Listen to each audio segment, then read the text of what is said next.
السلام علیکم ورحمۃ اللہ وبرکاتہ۔ دوستو بھائیوں، ایک اہم سوال یہ ہے کہ کیا صبح کے وقت میں سونا روزی میں بے برکتی کا سبب ہے؟ آپ نے بھی سنا ہوگا کہ صبح میں جو لوگ سوتے ہیں ان کی روزی میں بے برکتی آتی ہے، تو کیا یہ صحیح ہے؟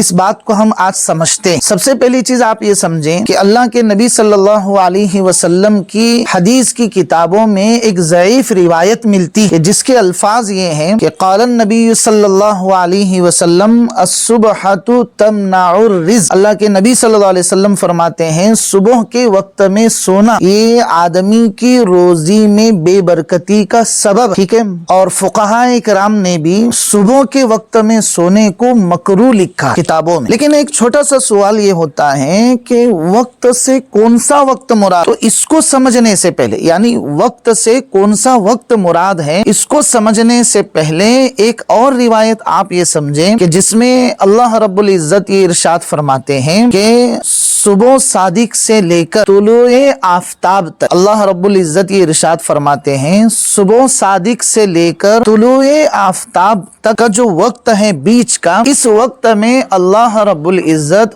بندوں کے درمیان روزی کو بانٹتے ہیں، تقسیم کرتے۔ تو یہاں اس روایت سے بات معلوم ہوتی ہے کہ روزی کی جو تقسیم کا وقت ہے وہ صبح صادق سے لے کر طلوع آفتاب تک، ٹھیک ہے؟ اب اس کے بعد جیسے مثال کے طور پر بعض لوگ جو ہے فجر کی نماز کے بعد، صبح صادق سے لے کر فجر کی نماز کے بعد اور فجر کی نماز کے بعد سے لے کر طلوع آفتاب تک اپنے اوراد میں، وظائف میں، ذکر میں، قرآن شریف کی تلاوت میں رہتے ہیں۔ پھر طلوع آفتاب کے بعد وہ اپنے کاموں میں مشغول ہو جاتے ہیں یا پھر بعض لوگ آرام کر لیتے ہیں۔ تو اگر طلوع آفتاب کے بعد ذکر و اذکار کرنے کے بعد، طلوع آفتاب کے بعد اگر کوئی سوتے ہیں تو وہ اس روایت میں شامل نہیں۔ کیوں؟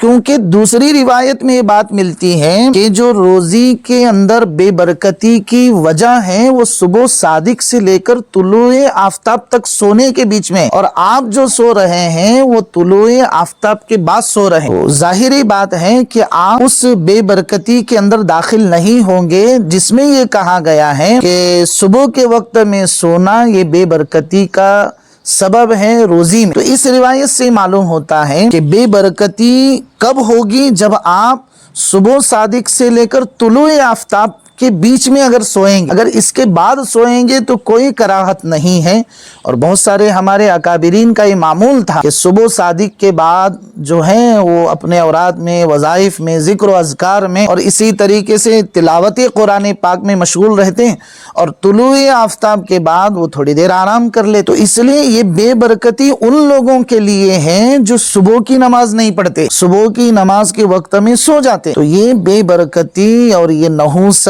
بے شک ضرور ہوتی ہے، لیکن کن لوگوں کے لیے؟ جو فجر کی نماز چھوڑ کر سوتے ہیں ان لوگوں کے لیے۔ طلوع آفتاب کے بعد اگر کوئی سوتے ہیں تو کوئی کراہت نہیں ہے، ٹھیک ہے؟ اس ویڈیو کو زیادہ سے زیادہ شیئر کریں تاکہ باقی لوگوں تک یہ صحیح صبح کے وقت کے مسئلہ صحیح پہنچ جائے۔